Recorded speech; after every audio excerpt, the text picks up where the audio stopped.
ഈ കഥ നിങ്ങളെ പാർട്ട്ണറിന് എന്തായാലും ഷെയർ ചെയ്യണം കേട്ടോ. കാരണം ഒരു സൂവിലേക്ക് ഒരു ഭാര്യയും ഭർത്താവ് ഇങ്ങനെ പോവാണ്. അപ്പോൾ പോയപ്പോൾ അവിടെ വളരെയധികം സ്നേഹിച്ചു കൊണ്ടിരിക്കുന്ന രണ്ട് കുരങ്ങന്മാരെ കണ്ടപ്പോൾ, ആണും പെണ്ണും കുരങ്ങന്മാരെ കണ്ടപ്പോൾ ഭാര്യ പറയാണ്, ഓ എന്താ ഒരു സ്നേഹം കണ്ടോ ആ ആൺകുരങ്ങനെയും പെൺകുരങ്ങനെയും. നേരെ തിരിഞ്ഞു നോക്കിയപ്പോൾ രണ്ട് ഭാഗത്തേക്ക് തിരിഞ്ഞിരിക്കുന്ന ഒരു മൃഗത്തെ കണ്ടു. ഒന്നുമല്ല, ആൺസിംഹവും പെൺസിംഹവും. ആൺസിംഹം പെൺസിംഹത്തെ ശ്രദ്ധിക്കുന്ന പോലുമില്ല. അപ്പോൾ ആ ഭാര്യ പറയാണ്, ഓ എന്തൊരു ക്രൂരത, ആ പെണ്ണിനെ ശ്രദ്ധിക്കുന്ന പോലുമില്ല കണ്ടോ. അപ്പോൾ ഇത് കേട്ട ഭർത്താവിന് ബുദ്ധി തോന്നി. ഭർത്താവ് പറയാണ്, ഓക്കെ നീ ഒരു കല്ലെടുക്ക്, ആ കല്ലെടുത്ത് ആ സിംഹത്തിന് നേരെ ഒന്ന് ആഞ്ഞെറിയുക. ഓക്കെ, അപ്പോൾ അതേപോലെ ആ ഭാര്യ ആഞ്ഞെറിഞ്ഞു. അപ്പോൾ തന്നെ ആ സിംഹം ആ മൃഗശാലയെ തന്നെ വിറപ്പിച്ചുകൊണ്ടിങ്ങനെ ഗർജിക്കാണ് തൻ്റെ പെൺസിംഹത്തെ സംരക്ഷിക്കാൻ വേണ്ടി. ഇത് കേട്ട ഭാര്യ പോലും പേടിച്ചു പോയി. ഭർത്താവ് പിന്നെയും പറയാണ്, നീ അതേ വേറൊരു കല്ലെടുത്ത് നീ ആ കുരങ്ങ നേരെ നേറി. ഭാര്യ അതുപോലെ ചെയ്തു.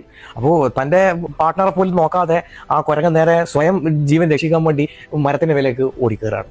സോ ഇതിൽ നിന്ന് പറയാനുള്ളത്, നമ്മൾ ഈ കപട സ്നേഹവും അതേപോലെ ഷോ ബോട്ടിങ്ങും ഇൻസ്റ്റാഗ്രാമിലും അല്ലെങ്കിൽ റീലുകളിലും ഒക്കെ നമ്മൾ ഒരുപാട് കാണുന്നുണ്ടാവും ഇതേപോലെയുള്ള കുരങ്ങന്മാരെ. അതുപോലെ അല്ലാതെ താൻ കൊടുക്കേണ്ട സ്നേഹം കൊടുക്കേണ്ട സമയത്ത് കൊടുക്കുന്ന ആൺസിംഹത്തെയും അതുപോലെ ഈ പെൺസിംഹത്തെയും, അല്ലെങ്കിൽ തിരിച്ചുമാവാം, ഇനിയിപ്പോൾ ആണ് മാത്രം സ്നേഹം കൊടുക്കുന്നത് മാത്രം പറയണ്ട, പിന്നെ സ്നേഹം കൊടുക്കുന്ന പെൺസിംഹത്തെയും അതേപോലെ സ്നേഹം കിട്ടുന്ന ആൺസിംഹത്തെയും നമുക്ക് ഒരുപാട് ഈ ലോകത്ത്